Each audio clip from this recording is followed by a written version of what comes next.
Bienvenue sur le défi 21 jours pour crier moins parents-enfants. On se retrouve aujourd'hui pour la 7e journée du défi. Donc nous avons vu un petit peu quelques trucs et astuces pour essayer de trouver des solutions pour essayer de moins crier. Crier aller à l'extérieur ou trouver une pièce de la maison, essayer de décharger sur un coussin de la colère par exemple, ou essayer de respirer, de trouver des alternatives pour décharger cette énergie que l'on a à l'intérieur qui a besoin de s'exprimer et essayer de répondre aux besoins qui ne sont pas nourris au moment où on est dans cette situation de crise. Aujourd'hui, le but de cette vidéo, c'est d'accepter que certaines situations soient impossibles. Donc il y a des situations sur lesquelles on ne peut pas agir. Je parlerai par exemple des embouteillages, supérieurs hiérarchiques, des collègues de travail. Il y a des situations qu'on ne peut pas changer, on n'a aucun impact dessus. Voilà, ce sont les aléas de la vie, il y a des choses sur lesquelles voilà, on ne peut pas avoir de prise. On aura beau crier, être calme, pleurer, rien ne changera la situation. Il faut parfois savoir s'y résoudre. Donc il faut lâcher prise. La seule solution que l'on peut faire quand on lâche prise, c'est d'avoir un impact sur sa réaction.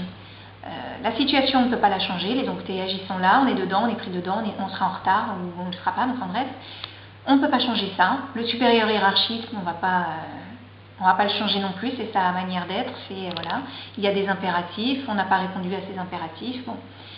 Donc, la seule chose que l'on peut faire, c'est changer la réaction que l'on a sur l'événement. On peut se morfondre, on peut pleurer, on peut s'énerver, mais on peut aussi décider que, voilà, on peut aussi choisir d'avoir une réaction différente cette fois-ci et de se dire, eh ben voilà, ce temps d'embouteillage, je peux pas le changer, qu'est-ce que je peux faire pour le vivre du mieux que je peux?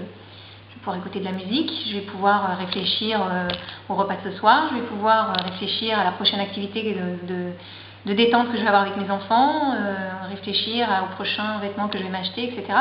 Optimiser ce temps-là qui de toute façon est immobilisé pour optimiser.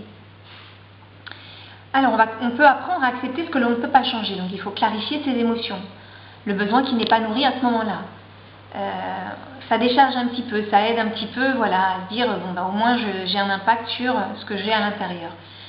Qu'est-ce qu'on va mettre en place pour prendre soin de soi? C'est ce que je disais. Donc, qu'est-ce qu'on peut faire pour contribuer à son bonheur à ce moment-là? Je décide de.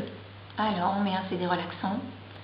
On réfléchit, on met de la musique qui met de bonne humeur, on prend 15 minutes pour, si on est à la maison par exemple, et qu'il ne fait pas beau, qu'on ne pouvait pas faire la sortie qui avait été prévue, on choisit de se faire un petit coloriage de détente, les petits zentangle comme on dit, s'offrir une jolie salade de fruits, on est un peu gourmand, voilà, ça va nous détendre, on va prendre des bonnes choses, on va contribuer à sa santé, etc. Voilà, des petits plaisirs gourmands, des petits plaisirs de détente, on va se mettre un bon film, on va aller jouer au jeu de société avec ses enfants, voilà, on va optimiser le temps qui était prévu à autre chose pour finalement prendre un bon moment.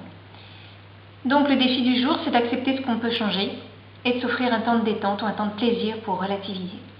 Je vous laisse des petites ressources pour vous donner des petites idées, pour vous aider à aller plus loin dans cette réflexion-là. Je vous souhaite une bonne journée et à bientôt pour la prochaine vidéo. Merci.